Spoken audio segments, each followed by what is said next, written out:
When you gather a group of survivors of covert narcissistic abuse in one space, you never know exactly what's going to happen.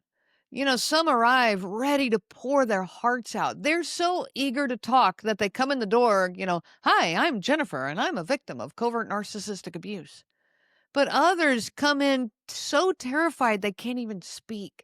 They're afraid of being judged, dismissed, even afraid that somehow their abuser has followed them across the country and knows where they are and is going to hear every word they say. Both of these reactions are so valid. And this past weekend, I had the privilege of holding the space for both sides of this. It's our fourth annual CNG retreat. And I say annual, but next year we're going to be holding more. Like next year, we're going to have one in the spring, maybe one in the summer, one in the fall. So just know that these are coming because they're really working as a place of connection for people who are dealing with this in a world where no one else seems to get it. No one else seems to see us. This past weekend, I had the privilege of hosting this CNG retreat, and I want to take a moment and share some of it with you here today. Not because I can capture everything that happened, I couldn't possibly do that, but because there were lessons, moments, transformations that were worth bringing here. Welcome to the Covert Narcissism podcast. Think of this episode as your seat in that retreat, right there among the women who came together to share, to cry, to laugh, and to finally be understood and seen. We had 15 ladies who gathered together for this weekend of support. And I recognize there are many men who are living this as well. So this one was a retreat for just women, but I have held some that have been for that mix of women and men. So this was 15 ladies who gathered together for a weekend of support, community, understanding. Now think about that for a moment. 15 women who have lived through covert narcissistic abuse. You know what that means. These are women who have been silenced in their own homes, women who have walked on eggshells so long that their feet ache with the memory of it. This is women who have been told again and again that their feelings don't matter, that their memories are wrong, and that their reality is not real. These are women who have not been given the space to exist in their own home. It means women who have carried unspeakable pain behind polite smiles, who have pushed down tears at family gatherings, who have hidden their truth to survive another day. It means women who, in their darkest hours, question their own sanity, because that's exactly what covert narcissistic abuse does to you. And yet here we were, together, sitting in one room, breathing the same air, looking around and realizing maybe for the first time in their lives that they're not the only one. Some participants, like I said, walked in full of eagerness. They're so ready to talk, ready to share, finally to be heard. Finally, somebody who gets it, and they can't wait to share their story. Others, though, walk in with this visible doubt and fear. You can see it in them. You can see it in their eyes. You can hear it in the tremor of their voices, and you can even feel it in their silence. Some were so terrified to speak openly about covert narcissism, as though, their words were going to make it more real. Like, I can't live in denial anymore. If I speak it, it means I have to accept that this is what's happened. And so they're terrified to finally speak their truth. Each woman had carried their truth for years, locked inside, and the moment they felt safe, those words spilled out like water breaking through a dam. In those first few hours, it became so clear to me that this was going to be a retreat full of connection, honesty, vulnerability, and the most important piece, healing. What struck me right away is it didn't matter whether someone was talking nonstop or sitting quietly in the corner. It was okay either way. Everyone was accepting of that. And the courage was in just showing up. Just being there, stepping outside that small corner of the world that you are living in, and even if only for a few days, you see this glimpse of life outside of covert narcissism. Sometimes the bravest thing you can do is walk into a room where you don't know if you're going to be understood. And yet, every single person who walked in that door brought something essential to the group. I watched the quiet ones who slowly started to nod when someone else spoke, their eyes down, looking at the ground, afraid to make eye contact, and nodding their head as if to say, yes, that's my story too. I watched the eager ones. They created this momentum that kind of carried the group forward as they share their stories and the others start opening up. And I realized again and again that healing isn't even about the one who speaks the most. It's about the space created when these survivors are together. While the ones who are speaking, they start sharing their stories and just give it a little bit of time. And those ones who are quietly nodding, they start sharing their stories too. And it's profound. The discussions that unfolded were powerful. We talked about the childhood scripts that we were handed. Messages like, be the peacemaker, don't upset anyone, sacrifice yourself for others. These scripts came from our families, our churches, our schools, our friends, and our cultures. Scripts that trained us to ignore our intuition and accept what should not have been acceptable. Accept putting everyone else's needs before our own to the point of not being able to have any needs of our own. Forgive and forget. Turn the other cheek. Have some compassion. Messages that are valid. These are not bad things, but we take them so far that we deny any emotional need or any emotional growth of our own. We talked about how these scripts made us vulnerable to covert narcissistic abuse, how they taught us to minimize our pain, excuse the bad behavior, and keep giving and giving until there was nothing left to give. And that's exactly what we all did in our marriages. We talked about the difference between the normal struggles in a non-narcissistic marriage and one with a covert narcissistic partner. You see, normal struggles happen. They're inevitable moments when partners, get their feelings hurt or they get upset about something. This happens. This is life. It's going to happen in any relationship. The difference lies in how these moments are handled. What happens between them? When you have the bad moments of hurt feelings or sharp words, what happens between them? And one simple question jumps out again and again. Is there repair? Is there a safe space for things to get resolved, for true reconciliation to happen? When you have that, trust grows and the relationship deepens. But when you don't have that, trust disappears and the relationship dissolves. That difference is huge. By the way, so many of us walk away from these relationships feeling guilty about breaking up the relationship or about no longer putting in the effort, about, hey, you changed and you gave up on us, all of the things that we hear, plus the things that we feel inside. We have given up on the marriage and we hate that about ourselves, okay? I know I reached that point that I gave up. But I want each of you to hear me when I say this.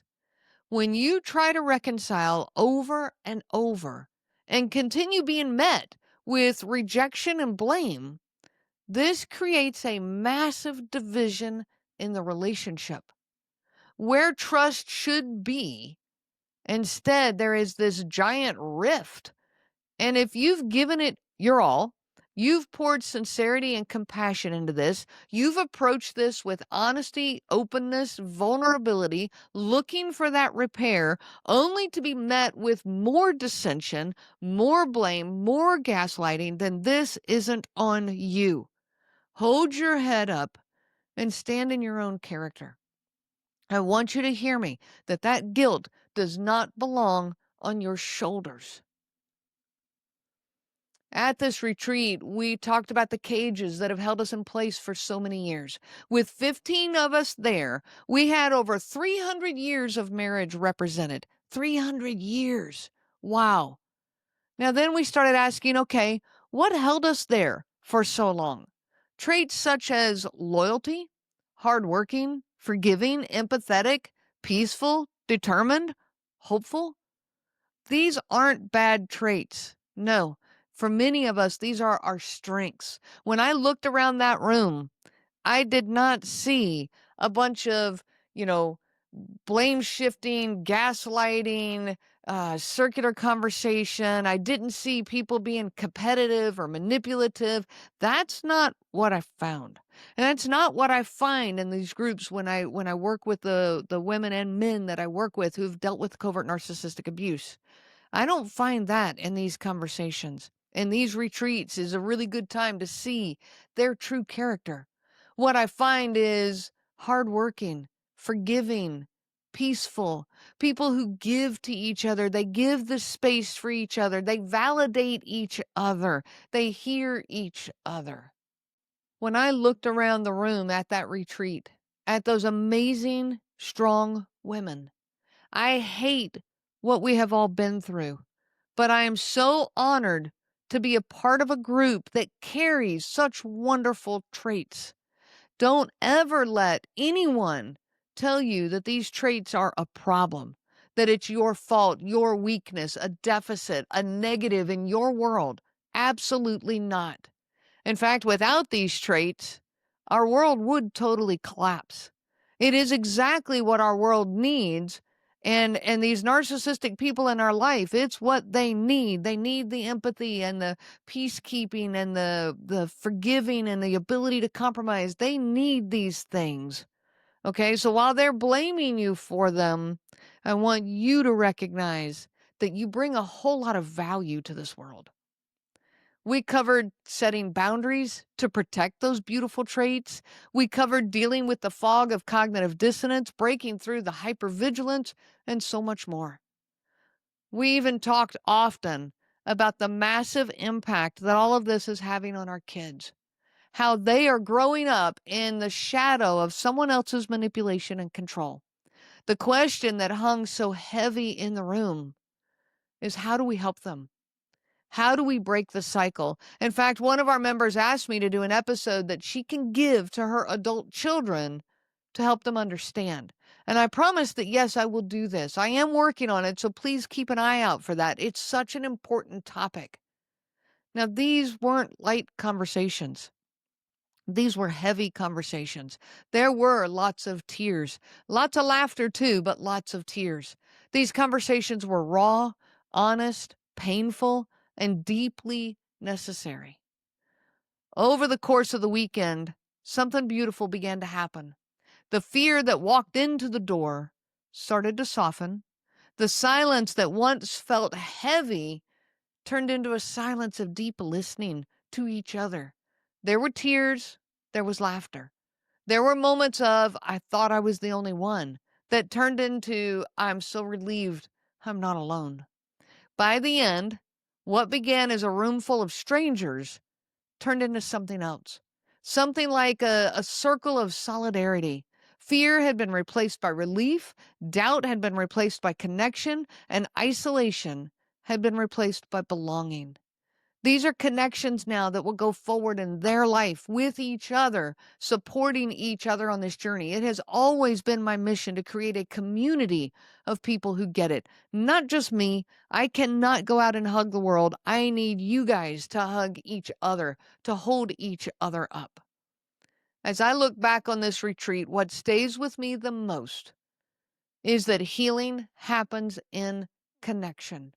It happens when we risk sharing our story and discover that it doesn't push people away. And in fact, it actually draws people closer. So to the participants of this retreat, thank you. Thank you for your honesty, your courage, your trust, your vulnerability, your support that you offered to each other. And to you listening right now, know that your story matters too. You deserve to be heard without judgment. You deserve to find the spaces where honesty and vulnerability are welcomed, not punished. And if you ever get the chance to step into a retreat like this one, I hope that you give yourself that gift. Yes, I am going to be opening more retreats next year, so 2026, look out, here we come. I'm going to start opening them up to other parts of the country and maybe even other parts of the world. That's coming. I don't know how soon yet, but it is coming. Future retreats that are already in the works are places such as Colorado, Pennsylvania, of course, back to Kentucky, which is where this last one was. Your story matters. You deserve to be heard without judgment. And if you're ready to take that next step towards healing, check out my coaching services. Go ahead and join this community. Don't wait on the retreat. Go ahead and join in, and let's start making those connections. You can find all the information at covertnarcissism.com. Don't forget to subscribe to this podcast so that you can stay on this journey. Keep getting the information you need and keep spreading awareness to our world. Every one of you that likes or subscribes or comments helps continue to build this audience. I wish you all so much peace on your journey of healing.